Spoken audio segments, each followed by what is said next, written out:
Friends, मैं अपने आपके एजुकेशनल चैनल पर वेलकम करता हूं। तो आज गणित का क्वेश्चन सब हम लोग देखते हैं। तो चलिए वीडियो को स्टार्ट करते हैं। तो हमारा पहला क्वेश्चन बोलता है, निम्न में से कौन सी परिमेय संख्या है। तो हम सबको पता है कि दो एक परिमेय संख्या है। तो ये हमारा ऑप्शन नंबर 20 का राइट आंसर हो जाएगा।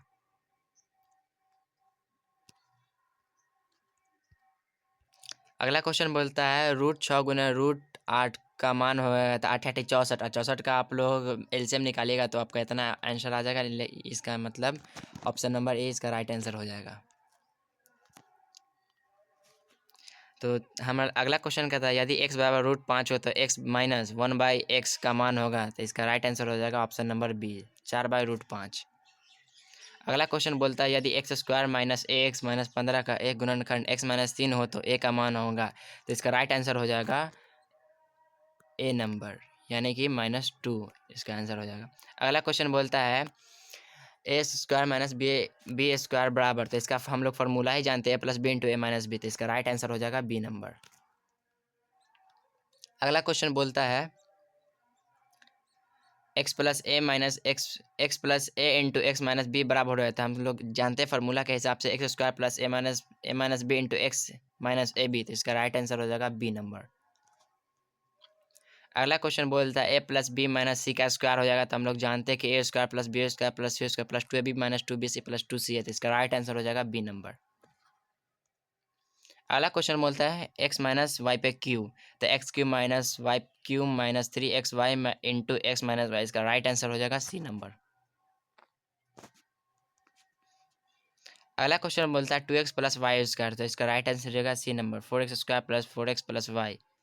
तो इसका राइट आंसर हो जाएगा सी नंबर।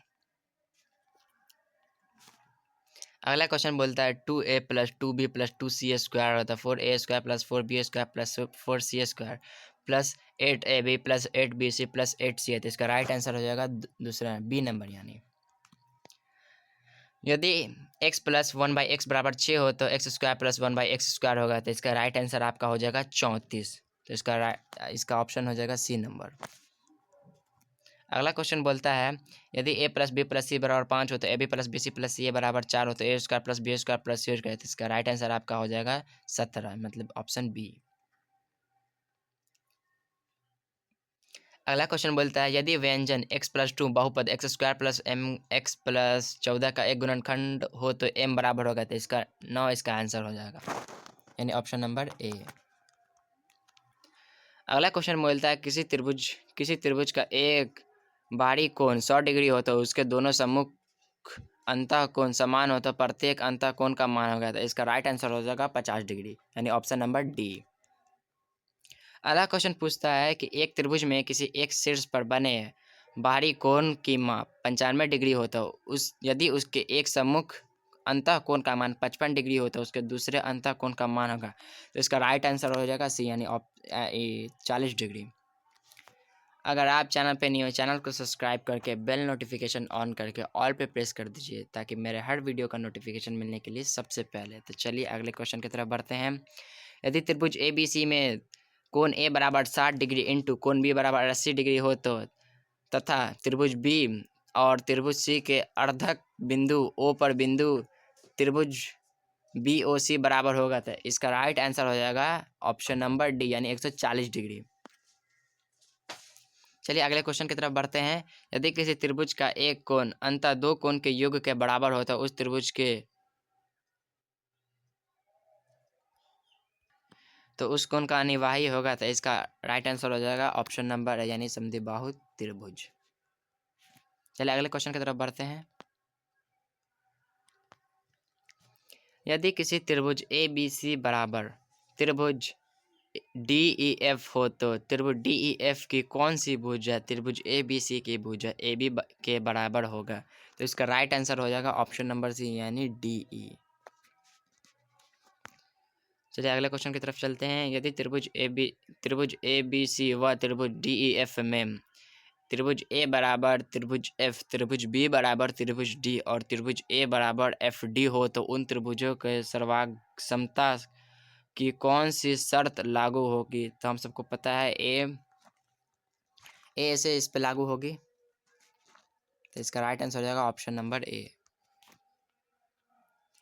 फिर अगली क्वेश्चन बोलती है प्रत्येक परिमेय संख्या होती है, तो हम सबको पता है एक वास्तविक संख्या होती है। तो चलिए अगला क्वेश्चन की तरफ बढ़ते हैं। फिर क्वेश्चन दिया हुआ है 7 पे स्क्वायर 1/2 इंटू 9 पे स्क्वायर 1/2 का मान होगा, तो हम सबको पता है 63 पे स्क्वायर 1/2 इसका राइट आंसर, यानी ऑप्शन नंबर सी इसका राइट आंसर हो जाएगा। चलिए अगले क्वेश्चन की तरफ चलते हैं। 2 पे 0 स्क्वायर प्लस 7 पे 0 स्क्वायर बाई 5 पे 0 स्क्वायर का मान हो गया, तो हम सबको पता है यहाँ 0 का मतलब दिया हुआ है, इसका मतलब मान ही 1 होता है, तो इसका माना हो जाएगा 1, यानी option number B. Root under 3 - 2 square का मान होता है 1/3, ये हम सबको पता है, तो यानी ऑप्शन नंबर इसका बी हो जाएगा। 2 पे 0 का मान प्लस 1 पे 0 का मान होगा, तो हम सबको पता है कि इसका राइट आंसर हो जाएगा 2, यानी ऑप्शन नंबर ए। अभी हमारे वो सर का तबीयत थोड़ा ठीक नहीं है, तो इसी की वजह से हम वीडियो बना रहे हैं, अगर भूल चुको तो माफ़ कीजिएगा। चलिए अगले क्वेश्चन की तरफ बढ़ते हैं। 2 गुने 0 का मान होता है, तो हम सबको पता है किसी भी संख्या को आप 0 से गुना करते हैं तो इसका आंसर 0 ही होता है, यानी option number B. 5 square into 5 cube का मान होता है, तो 5 पे 6 यानी 3 दूना 6, इसको आप गुना कर दीजिएगा तो आपका इतना आंसर, यानी ऑप्शन नंबर डी इसका राइट आंसर हो जाएगा। चलिए अगले क्वेश्चन की तरफ चलते हैं। 23 पे 8 स्क्वायर बाई 27 पे 23 पे 8 का स्क्वायर बाई 23 पे 7 का स्क्वायर का मान होता है, तो इसका राइट आंसर हो जाएगा ऑप्शन नंबर बी, यानी 23। चलिए अगले क्वेश्चन की तरफ बढ़ते हैं। 2 पे 3 क्यूब इंटू 5 का स्क्वायर मान होता है, तो 2 पे पावर 15, यानी 5 को 3 से आप गुना करें 3 5 15, यानी इसका ऑप्शन नंबर सी इसका राइट आंसर हो जाएगा। तो 10 पे 0 इंटू 20 पे 0 का मान होगा, तो हम सबको पता है 0 का मान हमेशा 1 होता है, इसका राइट आंसर हो जाएगा डी, यानी ऑप्शन नंबर ए। 2 पे 0 गुने 3 पे 0 बाई 5 पे 0 का मान हो जाता है, हम सब अभी आपको मैंने बताया कि 0 का मान हमेशा 1 होता था, इसका राइट आंसर हो जाएगा बी, यानी 1। चलिए बढ़ते हैं अगले क्वेश्चन की तरफ। 15 पे 0 माइनस 10 पे 0 का मान होता था 0, क्योंकि हमें माइनस 0 था, इसका आंसर हो जाएगा 0, यानी ऑप्शन नंबर बी।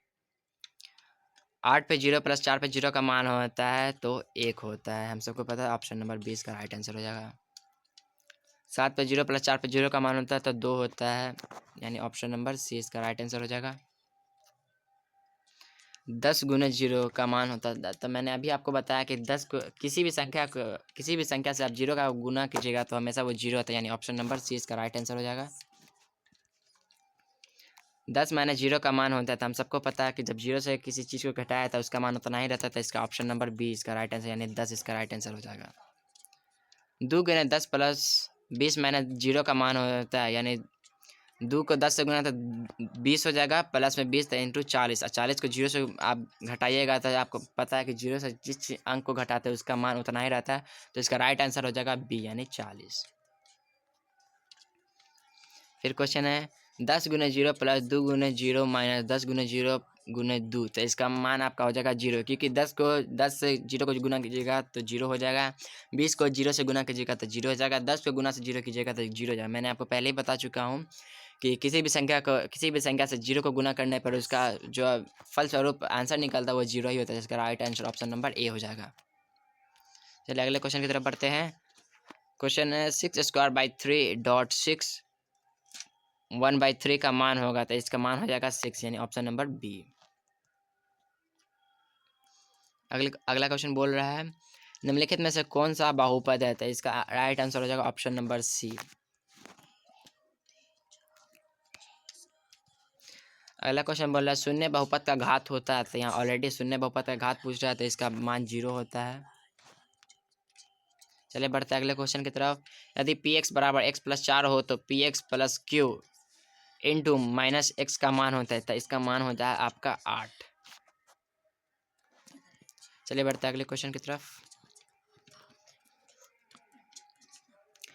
बहुपद √3 का घात है, तो इसका घात है 0, यानी ऑप्शन नंबर 20 का आंसर है। x बराबर 1 पर बहुपद x square minus x minus 1 का मान होगा, तो इसका राइट आंसर है माइनस में डी, यानी ऑप्शन नंबर डी, मतलब माइनस में 1 इसका आंसर है। अगला क्वेश्चन बोल रहा है यदि P plus Q plus R बराबर 0 हो तो P Q plus Q P3 plus Q3 plus R3 का मान होगा। तो इसका राइट आंसर हो जाएगा 3PQR, यानी ऑप्शन नंबर बी। और अगला क्वेश्चन बोल रहा है root A plus root B into root A minus root B का मान होता है। तो हम सबको पता है ये एक फार्मूला है, और प्लस माइनस का जो मान होता है वो हमेशा माइनस होता है। तो इसका राइट आंसर हो जाएगा ऑप्शन नंबर सी। अगला क्वेश्चन बोला 2x प्लस 4y स्क्वायर होगा तो 4x square plus 16xy plus 16y square, यानी ए स्क्वायर प्लस बी स्क्वायर का फॉर्मूला यहाँ पे यूज हो रहा था। इसका ऑप्शन नंबर 20 का राइट आंसर हो जाएगा। चलिए बढ़ते हैं अगले क्वेश्चन की तरफ। X square plus 7x plus 12 के गुणनखंड क्या होंगे? तो गुणनखंड क्या होंगे? तो चलिए इसका आप गुणनखंड निकालें, लेकिन इसका ऑप्शन मैं बता रहा हूँ, इसका ऑप्शन सी हो जाएगा, मतलब x plus 3 into y plus x plus 4। इसका राइट आंसर हो जाएगा option number C. 2 root under x plus 2 root under y का स्क्वायर होगा तो 4x plus 4y plus 8 root under x square plus y square, यानी option number इसका D right answer हो जाएगा। बी सॉरी ऑप्शन नंबर 20 का answer हो जाएगा। x माइनस वाई का स्क्वायर होगा तो x square minus 2xy plus y square, यानी ऑप्शन नंबर इसका सी राइट आंसर हो जाएगा।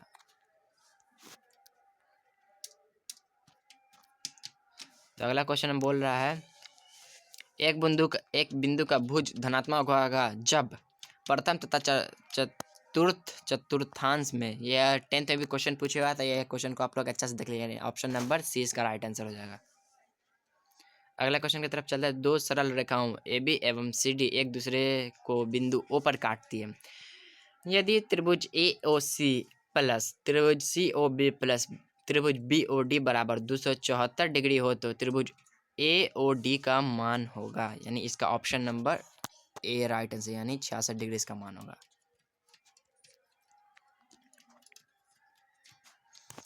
अगले क्वेश्चन की तरफ बढ़ते हैं। क्वेश्चन पूछा दो सरल रेखाओं ए बी व सी डी परस्पर बिंदु ओ पर काटती है। यदि त्रिभुज बी ओ डी बराबर 63 डिग्री हो तो त्रिभुज बी ओ सी का मान होगा, यानी इसका option number B 117 degree right answer हो जाएगा। चलिए अगला क्वेश्चन की तरफ बढ़ते हैं। एक न्यून कोण का पूरा कोण होगा तो हम सबको पता है एक न्यून कोण ही होता है इसका आंसर, मतलब ऑप्शन नंबर ए इसका राइट आंसर हो जाएगा। अगला क्वेश्चन पूछ रहा है एक न्यून कोण का समरूप कोण होगा तो अधिक, ये हम सबको पता है, तो ऑप्शन नंबर ए इसका राइट आंसर हो जाएगा। एक्स माइनस बी स्क्वायर इसका एक फार्मूला है, तो A square X square plus B square minus 2ab(x), तो इसका राइट आंसर हो जाएगा ऑप्शन नंबर डी। तो चलिए अगला क्वेश्चन पूछ रहा है त्रिभुज ए बी सी में यदि कोण सी बराबर 70 डिग्री हो तो त्रिभुज ए प्लस बी का मान होगा, तो इसका राइट आंसर हो जाएगा 100 डिग्री, यानी ऑप्शन नंबर ए। एक पासे को 50 बार फेंकने पर निम्नलिखित परिणाम प्राप्त होते हैं, तो हम सबको पता है इसका राइट आंसर हो जाएगा ऑप्शन नंबर डी, यानी 12/25। यदि बहुपद पी एक्स बराबर x square minus 11x plus 30 के शून्यक हैं तो आप इन शून्यक इसका निकाल लीजिएगा, यानी इसका ऑप्शन नंबर हो जाएगा ए, यानी 6 माइनस 6 इंटू -5। चलिए बढ़ते हैं अगले क्वेश्चन की तरफ। क्वेश्चन पूछ रही है यदि दो समांतर चतुर्भुजों को एक ही आधार है और एक ही समांतर रेखाओं के बीच स्थित है तो उसके क्षेत्रफलों के बीच का अनुपात होगा, तो हम सबको पता है 1:1। अगले क्वेश्चन की तरफ बढ़ते हैं। यदि एक त्रिभुज और एक समांतर चतुर्भुज एक ही आधार पर है तथा एक ही समांतर रेखाओं के बीच स्थित है तो त्रिभुजों के समांतर चतुर्भुज के क्षेत्रफल का अनुपात होगा, तो इसका राइट आंसर हो जाएगा ऑप्शन नंबर सी, यानी 2:1। 1 मिनट 2 इसका 1 है, यानी ऑप्शन नंबर सी इसका राइट आंसर हो जाएगा। चलिए अगला क्वेश्चन की तरफ बढ़ते हैं। 3 असंख्य रेखीय बिंदुओं का गुजरने वाले वृत्त की कुल संख्या कितनी होती है, तो हम सबको पता है ये 0 इसका राइट आंसर हो जाएगा, यानी ऑप्शन नंबर ए। चतुर्भुज के सभी कोणों का योगफल होता है, तो हम सबको पता है चतुर्भुज के सभी कोणों का योगफल 360 डिग्री होता है, यानी ऑप्शन नंबर बी। 0.3 पे रैंकिंग तथा 0.4 पे रैंकिंग का योगफल होता है, तो हम सबको पता है 4/9, तो इसका राइट आंसर हो जाएगा ऑप्शन नंबर बी। कितना हुआ सर? रहने दीजिए, जितना बन गया बन गया। जी। ठीक है फ्रेंड्स, अब इतने ही प्रश्नों को रहने देते हैं। आप लोग बताइए कि आप लोगों को कैसा लगा, और जो भी आपको जैसा भी आप लोगों का एडवाइस है कमेंट के माध्यम से हमें ज़रूर जानकारी दें। और आप लोगों को जाते जाते मैं बताते चलूँ कि इस चैनल पर जो है क्लास 10 का एक न्यू बैच शुरू होने वाला है, तो आप लोग चैनल से ज़रूर जुड़े रहें। थैंक यू वेरी मच, मिलते हैं अगले वीडियो में, तब तक के लिए धन्यवाद। God bless you all.